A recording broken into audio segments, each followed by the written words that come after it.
up guys, it's Nicole, aka Nikki Vegan, and today I'm going to be talking about wine, why it is or is not vegan, and also how you can find vegan wines and some of my favorites. So I hope you guys are excited and let's get started. I am a certified sommelier. I've been certified for almost a year now, and I got my certification through the Court of Master Sommeliers.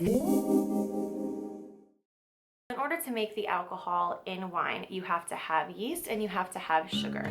So the yeast actually already grows on the grape, and you guys have probably seen it. If you've ever noticed a grape that has kind of a powdery white outside, that is actually a yeast, and it lives on the outside of the grape and kind of feeds on the sugar within the grape. And the more this happens, the more the grape begins to ferment, and you could even call it rotting, but that process creates alcohol. So it's not like you have to add yeast to wine the way that a baker has to add yeast to bread. It's already naturally part of the grape.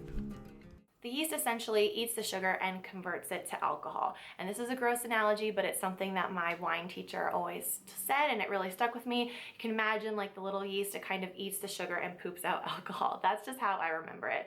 And essentially what happens is after the sugar is converted to alcohol, the yeast kind of is just debris at that point. It kind of dies off and it kind of makes the wine cloudy. And in order to be removed, they use three main ways. Now there are other ways, but there are basically three ways. And the first one is to use egg whites. They basically just put the egg whites into the wine and it collects all of the dead yeast, and that way they can take it out. Now there's not actually egg whites in your wine, but it's part of the process of removing it. So that's why a lot of vegans don't want to drink wine where egg whites were used as the filtration process, obviously. The other way that's really popular, and you see this in beer sometimes, is to use a sturgeon bladder. A sturgeon is a fish that is also commonly used for caviar, and they use the bladder, again, as a filtration system to get out the yeast. The third most popular way, and the way that is vegan, is to use bentonite clay. And for those of you ladies who are thinking bentonite clay sounds really familiar, that's because it's usually used in beauty products like face masks and any kind of like detoxifying soap, because it has the ability to kind of draw out impurities, which is exactly what they're trying to do when they're using it to collect all of the yeast. Now, basically, if you have a wine that uses that, you're probably going to have a vegan wine. There are other things involved, like occasionally it's called fining, where again, they're just filtering it, where they'll use other animal-derived ingredients, but for the most part, those are the three main ways that a wine is going to be vegan or not vegan. The best way I know to do that is to use Barniovre.com. As of right now, it is the main resource for those of you who are looking to find vegan wines. And they have basically an alphabetical database. You can just search, like let's say you're at Target and you find Veuve Clicquot and you are wondering if it's vegan. You will go under the V, you'll look it up, and it'll be there. And by the way, Veuve Clicquot is vegan, one of my favorites. PETA has a few really cool blogs that have some popular wines that are really good as well, that are going to be vegan, of course. And then also something you can do, which I've actually done, is just call the vineyard. If it's during normal business hours, you'll probably get a response.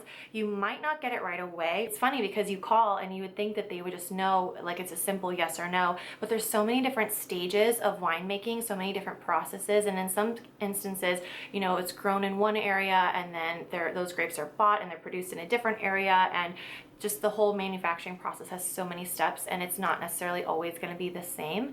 So you really do have to expect that when you call, that they may need to get back to you, they may need to ask their superiors some questions so that they can officially verify. And you know, just expect that kind of delay. Don't expect like an instant yes or no from them if you call.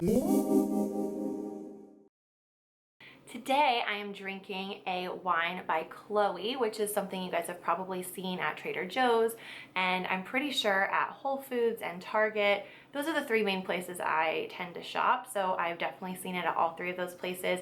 And according to Barniovre, Chloe is a vegan winemaker. Like all of their wines on the market right now are vegan, which I think is really cool. This one's good. I feel like this is a very standard kind of California Chardonnay. It's in the like $15 to $17 range. To me, when you smell it, it smells quite a lot like pineapple and also kind of has like a nutty vanilla-ness to it, which I really like. So it's bright and it's really fruit forward, but it's not too sweet. Once you actually taste it, it's kind of an off dry.